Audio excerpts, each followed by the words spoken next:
Hello students, कैसे हैं आप लोग। एक रूल है जो कि 2 नंबर में आता है और उसके ऊपर न्यूमेरिकल भी आता है। बायोलॉजी में पहली बार आप न्यूमेरिकल देखोगे तो इसी चैप्टर में देखोगे।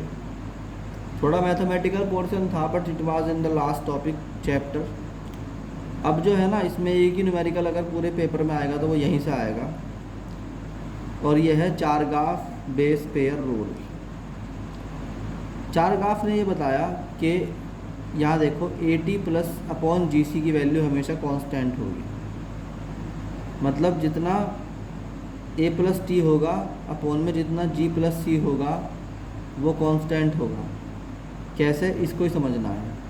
इरविन चारगाफ 1949 में प्रपोज करता है एक rule for pairing of nitrogenous base.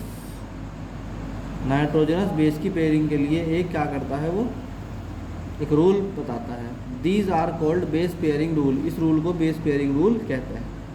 अब क्या है ये रूल, समझो। According to this rule adenine always pair up to thymine and vice versa. यानी अगर ए जो है वो पेयर बनाएगा तो वो सिर्फ टी से बनाएगा, एडेनाइन जो है वो थायामाइन से बनाएगा, ए किसी और से नहीं बना सकता। तो पहली बात याद कर लीजिए साइड में लिख के इसको कि ए हमेशा टी से बॉन्ड होगा। दूसरी बात, C always pair with the guanine and vice versa. अगर सी किससे करेगा, जी से करेगा। तो ए अगर करेगा तो वो टी से करेगा, और सी अगर करेगा तो वो जी से करेगा। तो अगर ए का टी से बॉन्ड होगा तो सी का जी से होगा। बस ये वाली बात याद कर लो। तो amount of adenine in DNA is always equal to तो जब ये दोनों आपस में ही बॉन्ड करने हैं तो जितना ए होता है उतना ही क्या होगा, टी होगा, और जितना जी होता है उतना ही सी होगा। ये रूल था चारगाफ का। पहला पॉइंट ये है रूल का।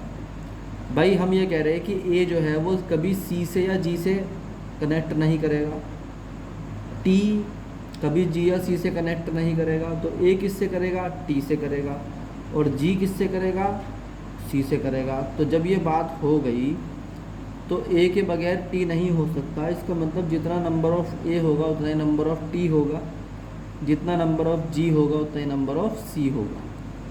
मैंने रफ में अगर मैं आपको समझाऊं तो मैं आपसे पूछता हूं भाई ए जो है वो इनमें से किस किस से बॉन्ड कर सकता है, टी से, जी से और सी से।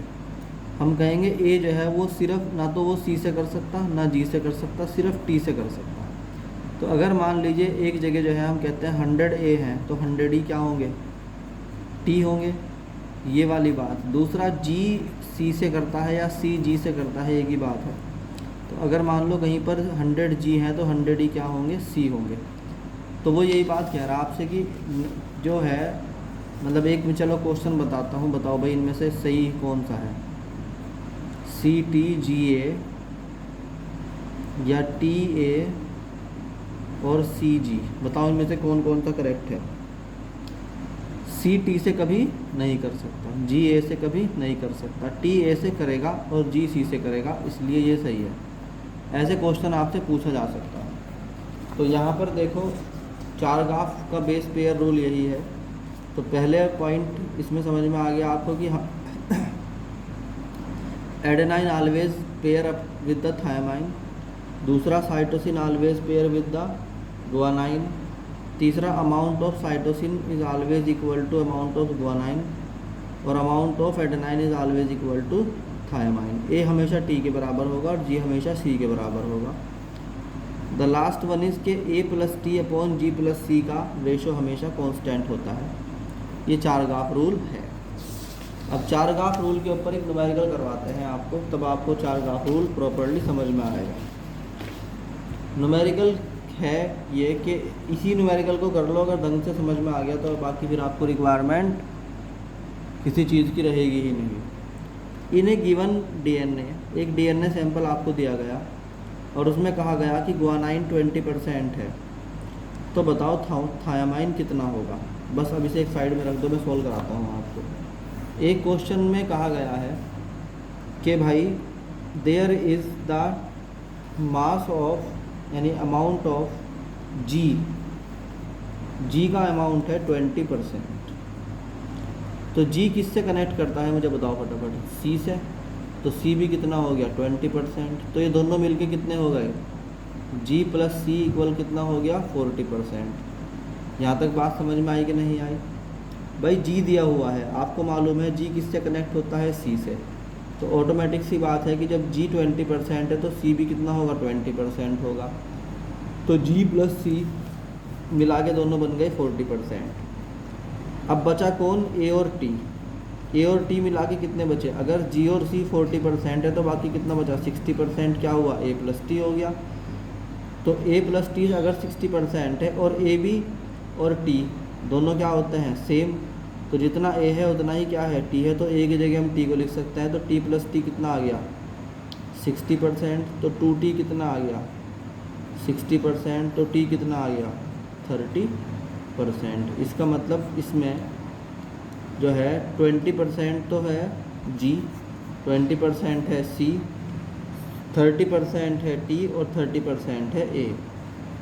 इसका मतलब क्या हुआ, फॉर एग्ज़ाम्पल मैं ऐसे ही बना के एग्ज़ाम्पल के तौर पे बताता हूँ आपको। इसने ये कहा था आपसे कि भाई मान लो अगर आपके पास एक डीएनए है तो उसमें जाहिर सी बात है ए टी से बॉन्ड कर रहा होगा और जी सी से कर रहा होगा। तो मान लीजिए अगर हम 10 बेस पेयर की बात करें तो उन 10 में से बेस पेयर में जो है आपके जी सी के कितने होंगे 4। इसका मतलब क्या हुआ 4 तो हो गए जी सी के, तभी तो ये 40% बैठा दोनों को मिला के। तो एक कितना बैठा, जी कितना बैठा 20%, तो यहाँ जी कितना आ गया 20% और जी और सी मिला के 40%। अब वो पूछ रहा के तो 1 2 3 4 हो गए।